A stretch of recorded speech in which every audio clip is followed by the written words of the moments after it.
My first introduction to one came in the early spring in the 90s. When the province of Ontario canceled the spring bear hunt. And conveniently, within 1 week of canceling that spring bear hunt, my dad and I were coming home, and bam, we hit a 600-pound bear with our 90 New Yorker. If you don't know what that is, it's a Chrysler New Yorker. Smack dab right in the front. Came up on the hood slightly. We stopped. We watched it. It just slowly got back up and walked away. As we later learned, it had to be put down by the ministry because we had actually broken its leg. Funny thing is, my dad was actually asked if he wanted to meet in the pelt, but he didn't know anybody. Until about a week later, he found somebody at work that could actually do that for him. Up until that time, he didn't know. But up until that time, I had only ever heard of airbags. I had never actually seen one work. And you got to think, this is a 1990 Chrysler New Yorker. Hell, in the 80s and 90s, how many cars had airbags in them to begin with? Well, we had one, and the first major accident I ever had with my dad was when we hit a 600-pound bear, and that airbag deployed, nearly burning my dad's hands, stopped him from going into the steering wheel. And today, we're going to be taking a look at the life and time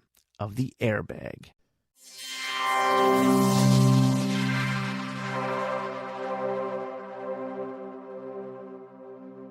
Welcome back to the AutoLooks podcast. I am your host, as always, the doctor to the automotive industry, Mr. Everett J, coming to you from our host website at autolooks.net. If you haven't been there, stop by, check it out, read some of the reviews, check out some of the ratings, go to the Corporate Links website page, big or small, we have them all. Car companies from around the globe, all available on one direct location. That is the autolooks.net website. The AutoLooks podcast is brought to you by Ecom Entertainment Group and distributed by Podbean.com. If you'd like to get in touch with us, send us an email over at autolooks.net. So like I said in the intro, my introduction to an airbag actually came as an accident, not just, actually seeing one at an SAE Congress show or showcased at an auto show. No, it was actual firsthand experience watching that thing pop out in front of my dad. But it was in a 90 New Yorker and only had the steering wheel one. There could be upwards of 12 to 20 different airbags throughout your vehicle. And today, they get deployed from every location to save your life. An airbag essentially is an occupant restraint device made to inflate in milliseconds when activated and essentially just deflate just after the vehicle has come to a stop. So it's supposed to protect you in an accident and yet deflate afterwards. You think it would just stay open, kind of, give you a little pillow, maybe you want to be a little comfortable? Not saying getting in an accident can be comfortable. In some cases, when we hit the 600-pound bear, my dad literally could have just had a nap on that.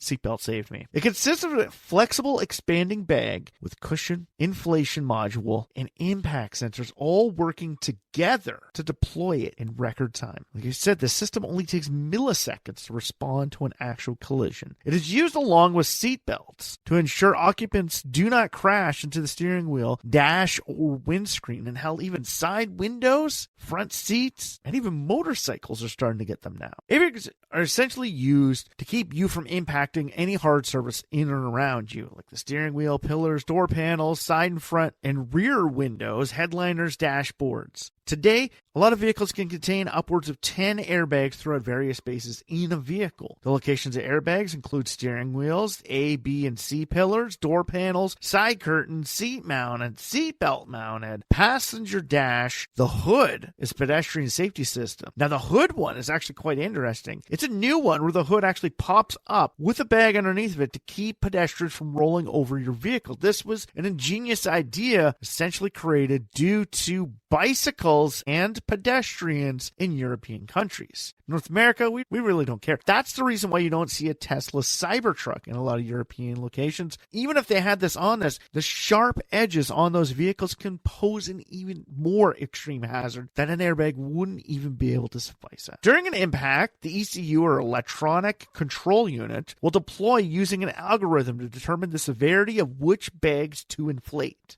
So if you're hitting the side, it's not going to deploy them on the other side of the vehicle until it hits something. If you get hit in the front, it's not going to deploy ones from the back. Essentially, they now meet the criteria of various firing circuits deployed with the specific airbags. The deployment is activated through a pyrotechnic process designed to be used once a supplement safety restraint along with your belt. So it's not to replace your seatbelt, it's to be used in conjunction with it. Once activated, only a certified technician may install it back into your vehicle if it is deemed repairable. It's not something you can actually go out and cut. Where with that 90 New Yorker, we literally did that to get the vehicle back on the road. It's just like removing your seatbelt from your vehicle. Yeah, I have a vehicle where I've removed the seatbelt from it. I have a harness in its place, and the harness is actually bolted in directly to my floor, so it's actually safer than my seatbelt. But an airbag, you can't touch it. Even in the aftermarket industry, and I always used to wonder this, going to auto shows like Import Fest in Toronto, Ontario, I would see some vehicles that have steering wheels that, get changed out. People want cooler ones.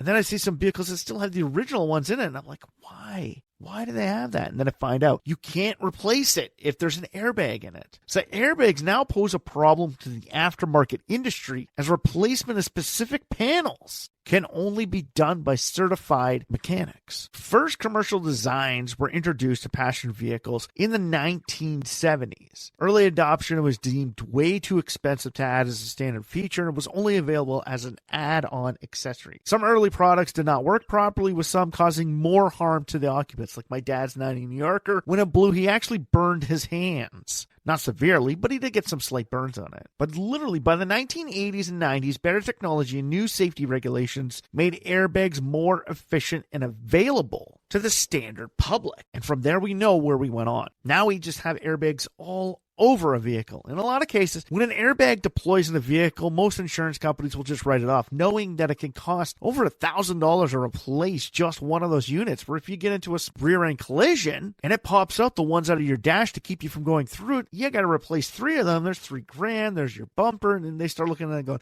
unless you're driving a really expensive car, they're going to look at it and go, that's it. It's done. Right off. We don't care. That's why wrecking yards love these things, because they pull them out and then they sell the parts off. Corvettes are actually one of the best vehicles. If you're looking to get into wrecking yards, you can make more money off of standard Corvettes, 90s, so C4 and C5 models. You can actually make pretty decent coin off of them. They're actually worth more parted out than they are as a whole. Now, the original patent was submitted in 1919 by 2 dentists from Birmingham. Arthur Parrott and Harold Round submitted their patent for an explosive device. It was approved in 1920. How it worked is essentially just a bag which inflates with a compression unit behind the front bumper. They were trying to add some sort of safety feature, but you got to remember, 1920, we didn't even have seat belts mandatory back then. So really, did anyone care about this? No, not for the automobile industry. From there, it moved to air-filled bladders in 1951, with an automotive-specific variation being patented in 1952. John A. Hertrick, on August 5th, 1952, filed and accepted on August 18th, 1953, first patent for an automotive-specific airbag. German Walter filled it in October 1952, with the final in 1953, 3 months too late to be the first. So John W. Hertrick has claim to fame of being the first. German Walter, number 2. Both proposed a compressed air released by a spring, essentially bumper contact, or by the driver for its use. But research proved in the 1960s that compressed air did not inflate fast enough to ensure maximum safety. So essentially, the original technology was proven that it wasn't that safe. Seatbelts were actually a lot better. This led to the idea of using chemical or electrical inflation devices, which soon led to the very first commercially available airbag. Hertrick was an industrial engineer in the U.S. Navy, and he used his knowledge of torpedoes to build his first working prototype. This was done so that he could help save his family at home. His idea was at a loss due to the expense of a lack of safety in early automobiles. Large companies did not want the product, as there was no requirement by law to have them. Only after the patent expired in 1971 did Ford Motor Company start to play around with the idea. This was due to the fact that they did not have to work or pay the inventor for the idea. So essentially, Hertrick lost out on tons of money just because the patent expired. When that patent expired, naturally, the big three would just take advantage of it. Kind of like the original wiper. If you ever watched the movie Flash of Genius, you'll understand what I'm talking about. How Ford and GM ripped off the original designs. It was originally called the blinking eye or intermittent wiper. So Ford essentially thought it was a decent idea, didn't want to pay the inventor for it, just ran it out until the patent expired and started playing around with the idea because now they didn't have to pay the guy for it. Kind of an asshole thing to do, but it happens a lot in the automotive industry. 1964, we saw a Japanese auto engineer, Yatsuburo Kobori, develop an airbag safety net system. He received patents in 14 countries but did not see his product through as he died in 1975. This did help to define what we know as an airbag now. In 1967, we saw a breakthrough in sensor technology which would help with the impact release of the airbag system. So no more compression systems. We can now use sensor technology. But you got to remember, 1967, the space race is on and technology is going fourfold into computers. Sensors. Now, they're not the microchips we have today where you can put these things all over a vehicle so easily. Back then, a little more complicated.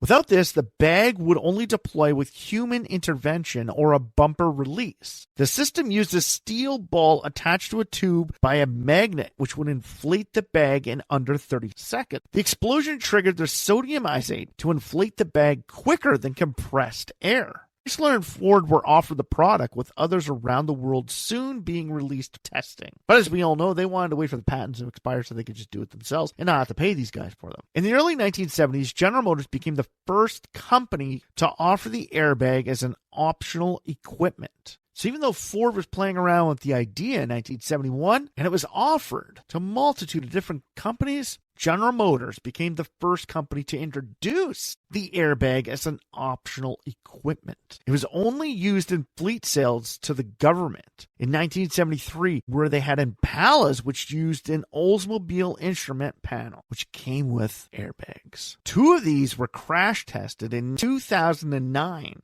And the airbag still deployed properly. So even after over 30 years sitting around, these airbags will still deploy. General Motors had finally made that breakthrough into airbag technology to prove that you can keep these in vehicles and they will not diminish in value. It was marketed as the air cushion restraint system and marketed as a substitute for the shoulder restraints, as many GM cars with airbags only had lap belts. But you have to remember, 1973, we only had lap belts. There were no shoulder restraints mandatory yet. We're getting there. The Oldsmobile Tornado was the first domestic vehicle to include a passenger side airbag. But this feature was slowly removed in 1977 due to low consumer demand. So not only did General Motors introduce a driver's airbag, but introduced the passenger side airbag as well. Pretty cool. By 1981, Mercedes-Benz introduced the airbag to the S-Class in West Germany. Their system of sensors automatically tensioned the seatbelt to reduce the occupant's movement. This integrated the airbag into the restraint system rather than add it on, so they worked together, where General Motors worked separate from each other. 1987, Porsche 944 Turbo became the first car to have a driver and passenger airbag as standard equipment. Porsche knew their vehicles went fast and they needed to save lives. The 944 and 944S had this option only. It was also the same year the Honda Legend became the first Japanese car with a standard airbag in it as well, which on this side of the world was the Acura Legend, 1987. You have to remember, Acura was first to the luxury, but that's something else for another podcast. Ford and GM lobbied against their addition, where Chrysler added them to the driver's side as standard equipment in 1988. That's why my dad's 1990 Chrysler New Yorker came with an airbag system in it, because Chrysler had already made it standard equipment on the driver's side of its vehicles, where GM and Ford were saying, no, we don't want to add these things. It adds to the cost of the vehicle. Screw that. But you have to remember, who were the two car companies that Preston Tucker was solely going after with killing Americans and not caring about safety when he tried to create the Tucker torpedo? General Motors and Ford. Who were the two car companies that kept them from succeeding? General Motors and Ford. Who were the two car companies that kept the invention of the intermittent wiper from becoming a financial success for its inventor? General Motors and Ford. Kind of see a similarity here. Who were the two car companies who got the Chrysler Hemi banned from stock car racing? General Motors and Ford. Kind of funny. I just love throwing that out there. They compete against each other, but they also work in conjunction with each other because together they own over 50% of the American marketplace, especially in the 90s. So them lobbying would keep them. Now, Chrysler added it to 6 different models, and they added this feature to the advertising to show how well they work, and they let the safety be the selling feature for their vehicles. It really wasn't until the 1990s when the safety standards came into play that driver's airbags were added to all vehicles. This soon led to both passenger and rear seat airbags for more safety. Safety movement in the 90s lobbied for better safety standards in automobiles. Child restraints and airbags were part of it. Now, child restraints, if you listen to our podcast about who took the fun out of the automotive industry, essentially, 1990s, those lobbies for child restraints and airbags killed off coupes and sports cars. Yeah, pretty sad day. March 12, 1990 was the first recorded collision between 2 airbag-equipped cars. 2 Chrysler LeBarons, funny enough, hit head-on, which proved their addition to the safety worked in saving the lives of the occupants in both vehicles. Yeah, this wasn't just a test facility. This was a test in the real world. In 1991, all Chrysler minivans came with airbags. We're talking the Caravan, the Voyager, and the Town & Country. And as 1991 was the year the U.S. Intermodal Surface Transportation Efficiency Act was tabled. This would enforce manufacturers in the U.S. to have front driver and passenger airbags. And all companies were to comply by September 1st, 1998. They were giving them 7 years to comply with it. That's a long time when you think about it. 7 years. Europe was more reluctant to add this feature. In 1991, only BMW, Honda, Mercedes-Benz, and Volvo had airbags, and only higher-end products. Ford, Opel, and Vauxhall were among the first to make airbags mainstream in Europe. That kind of had to do something with Ford and GM, yet again being forced into this in the American marketplace. So naturally, it would just flow over to the European counterparts. 1993, Lincoln pushed that their cars had dual front airbags, driver and passenger. The Jeep Grand Cherokee added it on to become the first SUV with an airbag. And in retaliation, Chrysler added dual front airbags to their LH platform, the Intrepid Division, and the Concorde to compete with Lincoln's dual front airbags. 1993 was the year the 4 millionth airbag equipped by a Chrysler vehicle rolled off the line, and in 93 the Dodge Ram became the first truck with a driver's side airbag. So Chrysler kind of had a lot of firsts when it came to the airbag, except for first standard vehicle with both front. In 1998, the National Highway and Safety Act initiated new rules for airbag technology. This was due to the accounts of death due to current airbag technology. Like I said, it's 1998. So this is 7 years after all car companies had to comply with having front airbags in their vehicles. But then now they're talking about deaths associated with airbags. Like I said, my dad's hands got burnt when we hit that bear because the explosion within it caused it to explode in a manner that would actually burn his hands. You got to remember, we owned this 90 New Yorker. We hit the bear. That was what, 96, 97? The airbag had been sitting in there for a while. In 1999, findings of a mass market car without an airbag as standard or optional equipment was very difficult. The VW Golf Mark IV had a side airbag feature in the 90s. 1993, the Peugeot 306 was hard to find with a driver's side airbag, but by 1999, it was fully included, along with side airbags and several other variants. So the European marketplace took a while to get into airbags, but when they got into it big time. And Audi, yes, Audi, was one of the last European automakers to add airbags in, opting for the cable-based Procon 10 restraint system in place of the airbag. But as they held on to that dream, they didn't win the day. Today, many modern cars have up to 6 to 10 airbags deployed throughout various locations. Airbags today come as standard safety equipment. They're no longer an add-on accessory, making safety a top concern over profits, and no longer made to supplement the seatbelt and not replace it. The seatbelt is an extra safety feature. Many new cars in Latin America still do not include airbag. The Kia Picanto, Mazda 2, Chevrolet Spark are often sold without airbags in these markets, as is not compulsory.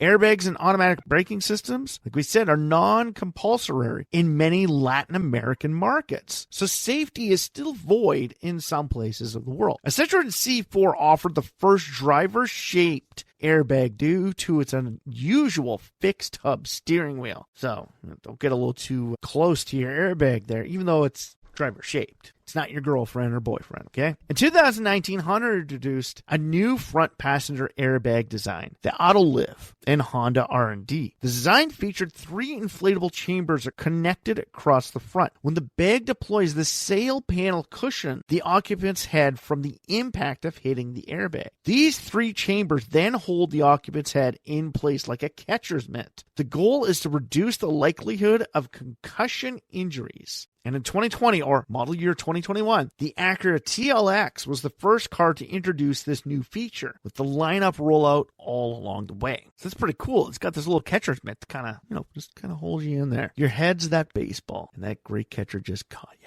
You're safe with me now, aren't you, little man? September 2020, Mercedes began offering the rear airbag in the 21 S-Class. 2 side airbags are in use today. The side torso, which is located in the seat or door panel. These inflate between the seat and door panel to provide safety for side collisions. More recent includes the 2-chamber design with a lower, firmer, and pelvic region and softer top for less stress on your rib cage. This was first offered in the 1994 AutoLooks AB for the 95 Volvo A50 and became standard equipment on Volvo cars across 1995. The secondary side impact airbag is essentially the side curtain airbag. This became available in 1997 with the BMW 7 and 5 series were fitted with a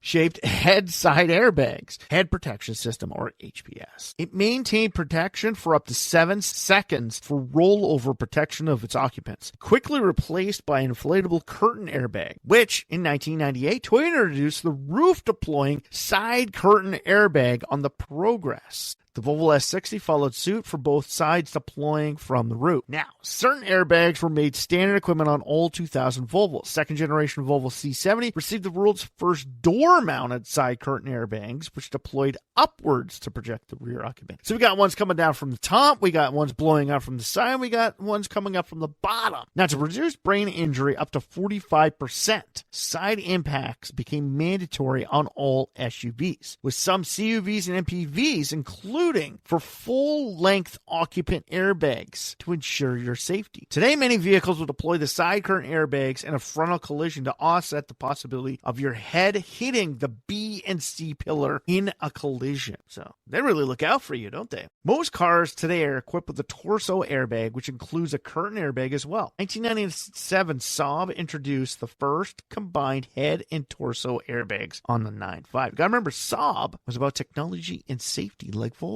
The Swedes really love saving people. Some cars include the head and torso airbags. The head airbag is being installed in the headrest. Now, a roll sensing airbag, an RSCA, is designed to stay inflated for a longer duration and mainly used for rollover collisions. Some SUVs come with this with a switch to turn this feature off when you want to go off-roading, because you don't want the damn thing blowing out when you're going off-roading in your Jeep. I get it. You're rolling over in your Jeep. You want to stay safe, but you're off-roading and you're more likely to roll over. Where if these things deploy, your vehicle could be literally stuck there. So you get that little turn switch off. I remember pickup trucks having this feature. Hell, the one of my truck, because my kids are allowed to sit in the front, it has that weight distribution that tells you if the airbag is on or off. So if it's not enough weight, the airbag is off. So only the seat belts are there to protect it, because the front airbags for certain weights are not as safe as a seat belt. We'll get into that a little later.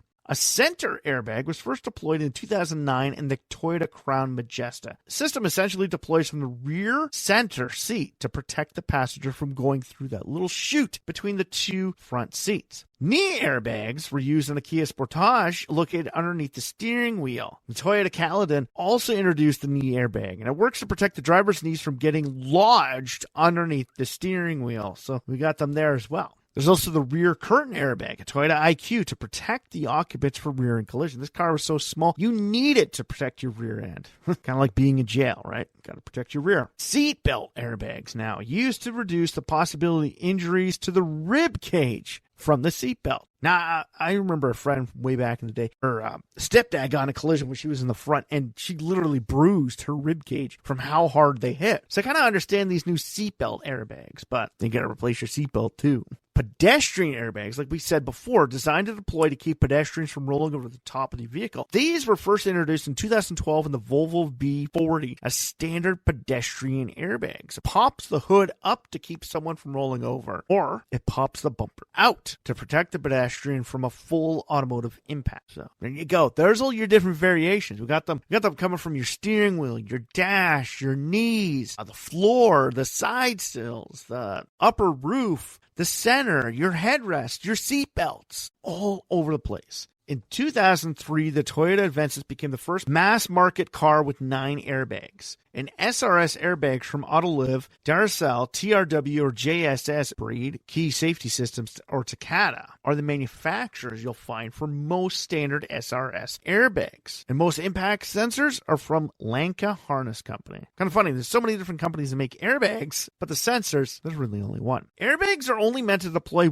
once and can be a deterrent when multiple collisions occur. So, snow impacts, when one car after another will only protect you in the first collision. Once it is deflated, your seatbelt is the only defense left. So airbags do come with limitations. They're limited use with, under-ride collisions, impact with trailers. Without a rear impact bar from the front or side, airbags won't deploy fast enough to save you. Your windshield is the only thing it will hit before it takes off your head. With little time for deployment, your head's gone. So transports without rear bars, those trailer impact bars, without those, your windshield and side window is the only thing keeping you from losing your neck. So sensors on the hood can help alleviate this issue, but along with new autonomous eyes on top of vehicles. So we do have a little bit more safety features and possibilities out there, but there's not a lot of transport trailers that don't have the rear impact bar. Now, they will not deploy when the car is off, as it requires power to operate. So if you're in your drive and you haven't even turned your car on, somebody comes flying through, that's it, no airbags. So a collision before you exit your car after it is turned off will usually not initiate the airbag either. And like we said with the airbag that burnt my dad, there were deaths from the initial force of the explosion in the early 90s with airbags. Today, these have significantly been reduced due to the new designs. By 2005, deaths related to airbags had declined, with no deaths to adults and as little as 5 or less to children. Not using a seatbelt will drastically reduce the use of an airbag. So you still gotta wear your seatbelt when you have an airbag.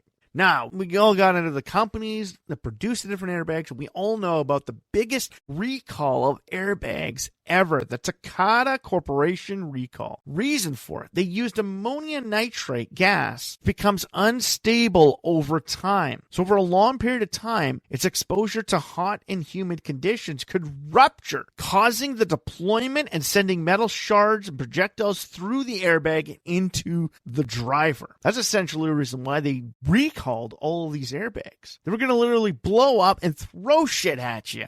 We didn't want that. All because of ammonium nitrate gas. As of December 2022, this had contributed to 35 deaths worldwide. So not a lot, but it still contributed. The use of more stable alternatives to Trazio was more expensive. That's why Takata used ammonium nitrate. But the recall entailed over 33 million vehicles, which fined Takata $70 million. And in June 2017, Takata filed for bankruptcy due to this recall. Now, where else have airbags been used in history? Well, they were used for the landing of Luna 9 and Luna 13 landers for the Mars Pathfinder missions. They used for the ease of landing on the surface so the airbag could bounce or roll to protect the rover. It was pretty neat. Now, like we said, the 70s, airbags became introduced to automobiles thanks to General Motors. But by the 1970s, motorcycle airbags were tested. But it wasn't until 2006 with the introduction of Honda and their Goldwing motorcycle that sensors in the front forks can detect severe frontal collisions. This absorbs forward energy to the and reduces velocity to the rider to ensure that they may not be thrown. They can still be thrown, but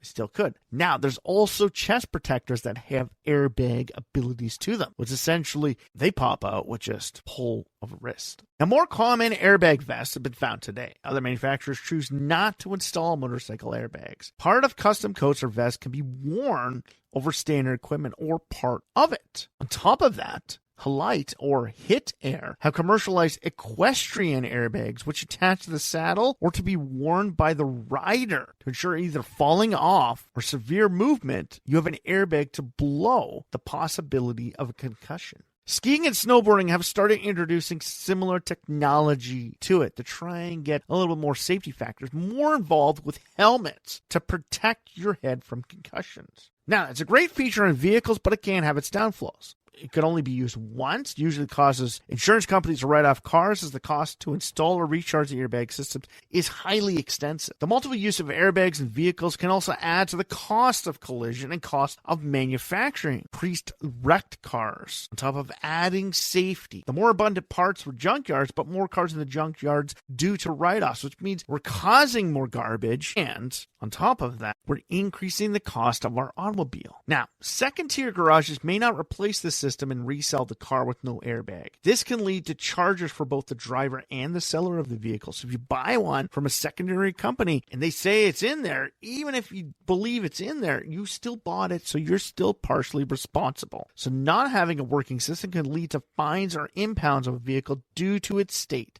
This varies to countries, to states, to provinces, to counties, wherever. The issues with work on cars, as you know, you have to turn off the system to ensure it does not deploy when you are doing maintenance to your vehicles. So kicking a bumper with the airbag sensors behind it, you might want to turn the system off. So this can add added costs to hamper backyard mechanics from performing work. Older systems may rupture with minor impacts as well. So it does deter a little bit from the aftermarket industry. Now, systems do require no maintenance as it is a completely enclosed system, but it doesn't mean it's completely free and void of defects over time. Now, you could provide for a new stream of aftermarket upgrades in the future classic industry. Dedicated mechanics fixing vehicles, especially like right now, cars from the 90s, the original airbags. The aftermarket industry can start looking at creating aftermarket changeouts for your airbag system. Because hell, even though the original ones from 1973, they crash tested them in 2009, they still work, doesn't mean they're still going to be great. So there's a new possibility in the aftermarket industry popping up right there with the airbag systems. Now, the benefits do outweigh its downfalls for the airbag systems, which is great because as we all know, airbags have come in to save our lives and help us reduce the dependency of our seatbelts. You got to remember, we don't maintain seatbelts. A frayed seatbelt does not work as good as a brand new one. If you ever go take fall protection and you're putting a harness on, they always tell you got to check all the main spots and make sure there's no frayed, tearing, or any loose fibers, because that's it. You can get fined on site with a damaged harness. They don't do that in automobiles, but if yours does look damaged when you get pulled over by the police, they can pull your car off. Similar to that, if they see glue in the center of your steering wheel from where you glued your steering wheel back together after the airbag was torn out, you could be fined as well. All of these things you got to think about. Now, the airbag was a great technological marvel, starting out in 1919. Not making its way into vehicles until the 70s, and not becoming mandatory equipment until the late 90s, early 2000s. You got to think about, we're literally just past 30-year mark of having airbags as standard safety equipment. Hell, when I was a kid, we weren't even at the 30-year mark for seatbelts. Now we're over 50 years with seatbelts. 50 years of seatbelts, 30 years with airbags. So safety has come a long way in the automobile, and the airbags are another possibility for safety. Where could we go from airbags? Well, if you ever seen the movie Demolition Man, they did have that blow foam. And you've seen that weird General Motors police car that he crashes, and the whole thing just turns into this massive foam. He goes, I just crashed and I wound up into Adobe. That's my Sylvester Stallone for you. From there, that's really what you can look for next. Airbags have multiple uses. It can be strewn across so many different areas in the automobile. Even today, there are still more areas as we change designs of vehicles and create new markets and new segments in the automotive industry. Airbags are going to have to evolve with them. The seatbelt may be a standard safety equipment across all vehicles, but the airbag is a revolutionary and evolutionary product for the automobile industry. But where can it go from here? Only time will tell. Now, if you like this podcast, please like, share, or comment about it on any major social feed or streaming sites that you've found the AutoLooks podcast on. Like us, share us, follow us. Send this out to your friends, your family, your well-wishers. And then after that, put a little comment at the bottom. Go to the website, add a little comment on there as well. And then share it with your friends again. Tell them about the airbag. Say, there's a long history of the airbag that you really need to listen to. Head on over to the AutoLooks podcast on any of the major streaming sites or our website at autolooks.net, and you can find all that information about the airbag, all available from the AutoLooks podcast. The AutoLooks podcast is brought to you by Ecom Entertainment Group and distributed by Podbean.com. If you'd like to get in touch with us, send us an email over at email@autolooks.net. So for myself, Everett J, the autolooks.net website, Ecom Entertainment Group, and Podbean.com, strap yourself in for this one fun, wild ride that the airbag is going to protect us on.